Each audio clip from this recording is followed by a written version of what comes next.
A graça e a paz, amados, tudo bem? Graças a Deus, estamos aqui mais uma vez para falarmos um pouco da palavra de Deus. Hoje eu quero falar sobre o perdão uns para com os outros. Amado, o perdão é algo tão sério que nós devemos estar sempre praticando para uns para com os outros, né? Porque todo momento nós falhamos, nós erramos e faz-se necessário perdoar, né? Louvado seja o nome do Senhor. Você que está chegando aí, que é novo no canal, se inscreva, deixe o seu like, o seu joinha aí, se inscreva, compartilhe aí nosso trabalho para com os seus amigos, seus vizinhos, seus parentes. Louvado seja o nome do Senhor, para que alguém que estiver precisando dessa palavra possa estar aí também usufruindo dela, né? Louvado seja o nome do Senhor. É muito bom ajudar aqueles que estão precisando, muitas vezes que estão atropelando-se na própria palavra e não estão fazendo a coisa certa, né?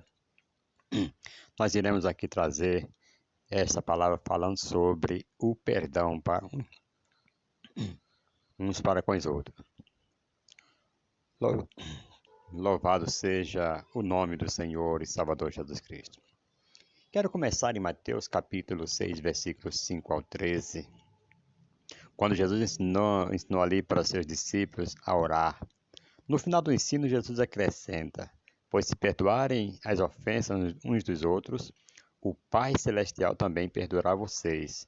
Mas se não perdoarem uns aos outros, o Pai Celestial não perdoará as ofensas de vocês. Né? Mateus capítulo 6, versículo 14 e o 15 também fala, né? Sem o contexto aqui completo, essas palavras de Jesus podem parecer difíceis de entender. Mas será que isso significa que se alguém pecar contra você e você não perdoar, seus pecados não serão também perdoados? Pedro diz: arrependam-se e cada um de vocês sejam batizados em nome de Jesus Cristo para perdão dos seus pecados, lá em Atos capítulo 2, versículo 38. Paulo também escreveu que em Jesus Cristo temos a redenção, a saber, o perdão dos nossos pecados, Colossenses capítulo 1, versículo 14. Então fica claro nesses versículos que nossa falta de perdão para com alguém não resultaria na perda de nosso próprio perdão por meio de Jesus Cristo. Então, sobre o que Jesus estava falando. Na cultura de Jesus, o povo judeu vivia em termos de comunidade e família. Eles eram e são, né, até hoje, uma cultura de honra e relacionamentos. Quando Jesus termina o ensino sobre a oração, ele o faz com um requisito relacional: perdoar uns aos outros. A igreja é constituída sobre relacionamentos. Nosso relacionamento com Deus e nossos relacionamentos com os outros, uns para com os outros, os dois estão conectados. Nosso perdão aos outros mostra que entendemos o perdão que nos foi concedido.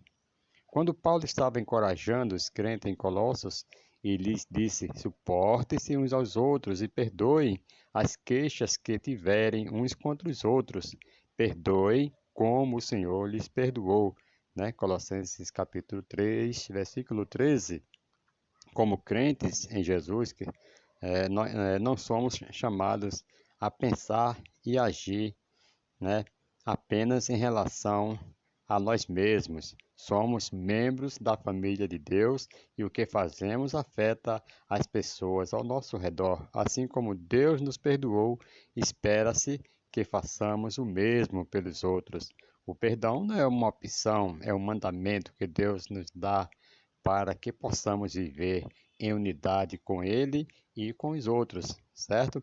Então, portanto, agora mesmo, reflita sobre qualquer falta de perdão que possa estar guardando, né? Depois, reserve um tempo para orar sobre o que essa pessoa fez e permita que Deus o ajude a perdoá-la da mesma forma que você foi perdoado. Então, se nós não perdoar a outra pessoa, também fica difícil, né? Porque você recebeu o perdão de Deus, agora você é obrigado também a perdoar a quem te fez mal, quem te ofendeu, né? Louvado seja o nome do Senhor. Faz lembrar daquela história lá que um senhor chegou para um devedor e falou: olha, se você me paga o que me deve, e senão eu vou te mandar para a prisão e não vai sair de lá enquanto não pagar o último centavo. Aí ele, não tendo com que pagar, ele suplicou, se humilhou e falou: tem paciência comigo, que tudo te pagarei. E só porque ele suplicou, aquele rapaz que para quem ele devia o perdoou e mandou ele embora livre. Mas na frente ele encontrou alguém que, outro conservo que devia para ele, bem menos do que ele devia para aquele senhor que foi perdoado. E ele pegou ali e falou: me paga o que me deves, e segurou ali no pescoço do rapaz. E ele falou: me paga o que me deves, senão eu vou te mandar para a prisão e lá você vai ficar até pagar todo centavo. E o rapaz suplicou da mesma forma que o outro havia suplicado com o seu senhor, e ele não quis saber, mandou lançar na prisão. Quando o senhor daquele que havia perdoado uma dívida enorme, impagável, que ele não tinha condições, ficou sabendo disto, mandou chamar e falou: eu te perdoei toda aquela dívida e você não usou de misericórdia para com aquele que te devia?